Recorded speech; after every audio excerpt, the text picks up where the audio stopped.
Small bowel series. Ready? Destiny? Yes. Hi, I'm Lisa. I'll be your check today.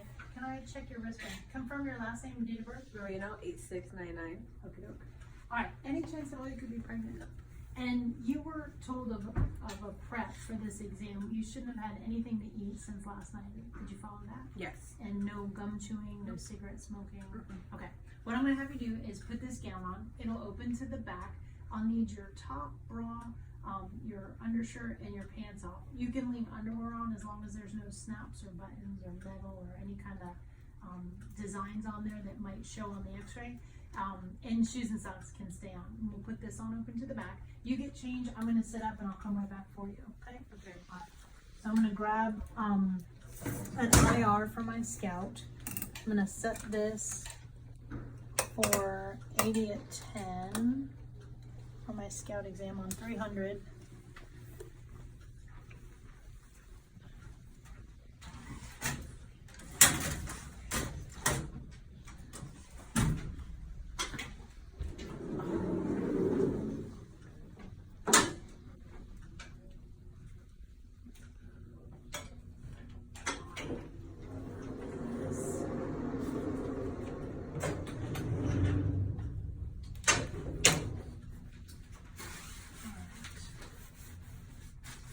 You good? Okay, come on in here. We'll let you have a seat on the table there. So what kind of problems are you having that the doctor ordered this exam today? I haven't pooped in a week. Okay. In a week? Yeah. All right. Great. Wow. I'm not even sure what to say to that. Any abdomen pain anywhere? Yeah. Like all over, sometimes my back too. Okay. All right. Has this happened before, or is this the first time this has It's happened before, but I just take laxatives and then Okay. it just flushes right out. Okay. Have you taken them this time? No. Okay. Like it's been a constant thing, Okay. so I was like, I want to get it checked out. All right. That makes sense. Do you have any issues like when you eat? Do you feel full or anything, or? Not all the time. Okay. So eating doesn't seem to be a problem. It's just eventually you notice with abdomen pain that nothing's moving through. Right. Okay. And you said you haven't ate or drank, no cigarettes, no gum. Nope. What we're gonna do, I'm gonna lay you down. Any surgery to your abdomen at all? Yeah, my appendix removed. Okay. What year or when was that? 2012. Okay. All right. Nothing else though? No other surgeries? Okay. Well, what we'll do is we're going to lay you down. We're going to take one picture before we start. And then I'm going to have you drink some barium. And then once you drink that, I'm going to take some time delayed pictures. The reason they're timed is a functional study to kind of test how well everything moves through your system. So at specific times, we'll take the pictures of you. And then after we take them for about an hour, once we hit that mark, I'll check them, and then we'll either be done or we'll have to get one more picture and see how everything's progressing. Okay? All right, we'll let you go ahead and lie back on your back for me. On the pillow, there you go. All right.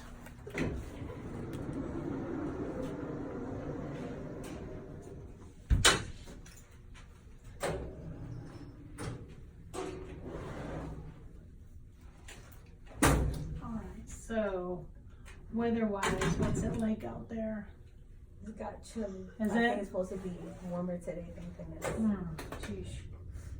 Yeah, down here it's kind of crazy. You never know what you're gonna get. It could be cold in the morning and you're sweating in on the beach in the afternoon. I have to poke on you a little bit. If I hurt you, just let me know. Okay. All right, so Scout is gonna be iliac crest and midline. So iliac crest, midline, double check and make sure we have greater trochanter. All right, squeaky shoes. What's that, squeaky shoes? Yeah. All right, that looks good. I'm gonna put this marker on you.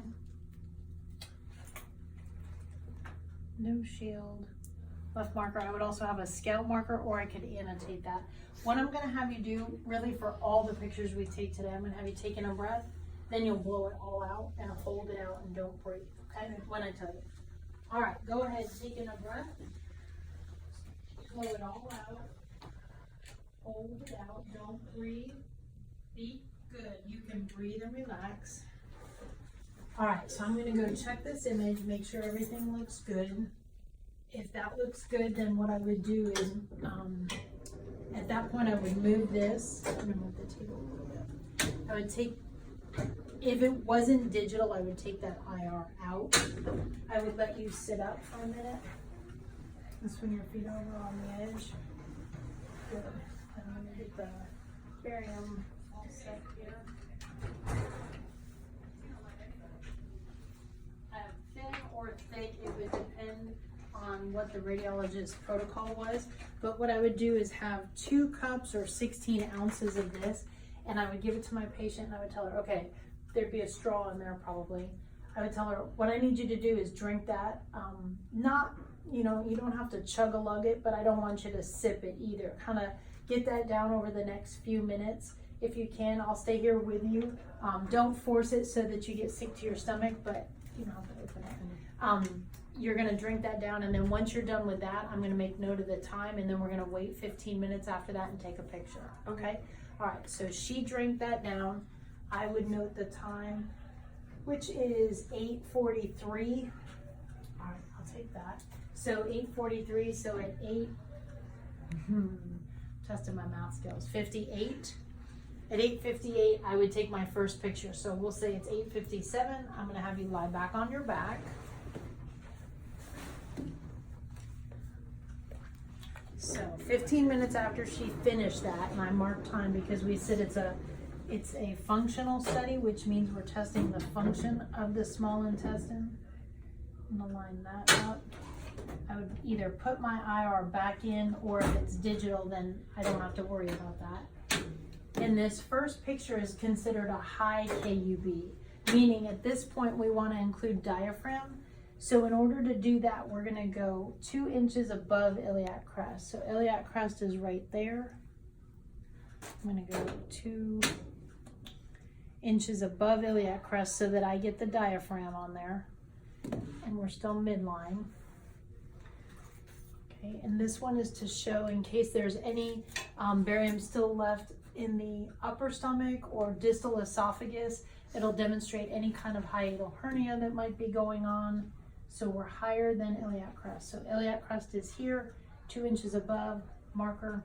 Same breathing for me, okay? Okay. When I tell you. I'm gonna change the technique to 110 kVp at 2 mass. I'm gonna go 2.5. All right, take in a breath for me. Blow it all out. Hold it out. Be good. Breathe and relax. I would have that annotated with a 15-minute marker. I would wait 15 more minutes, which would put me at 9:13. And I would come in. If she was laying there, that would be fine. I would flip her over. If I sat her up because she didn't really feel good or didn't want to lay there, I could lay her back down. And what I'm going to have you do is roll over onto your stomach for me, if you would.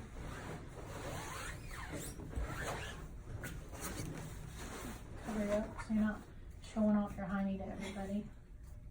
All right, so rolled her over. Now this one is going to be at the crest. All the next views are going to be at the crest in midline. Make sure you're straight. You can just bring your fine like that, I guess. Can you bring your arms down off the sides of the table and just lay sideways? There you go. That's good. All right, so this is at the crest. Okay, so crest is right there. Spine. So it's still iliac crest and midline. Now, left side is different now, correct? Before left was over there. Now this is her left.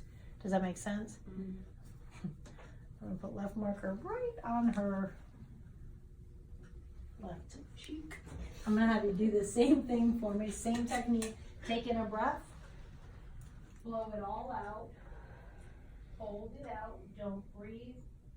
Beep. That would be annotated with a 30-minute marker. All right, I'm gonna let you roll onto your back.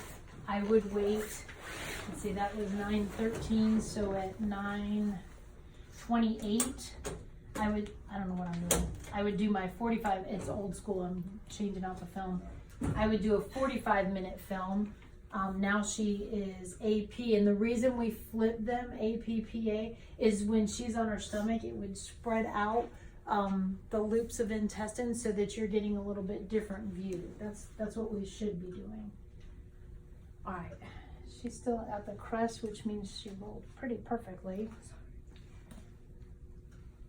So still iliac crest, midline, left marker, 45-minute film. Taking a breath, blow it out, hold it out, be good.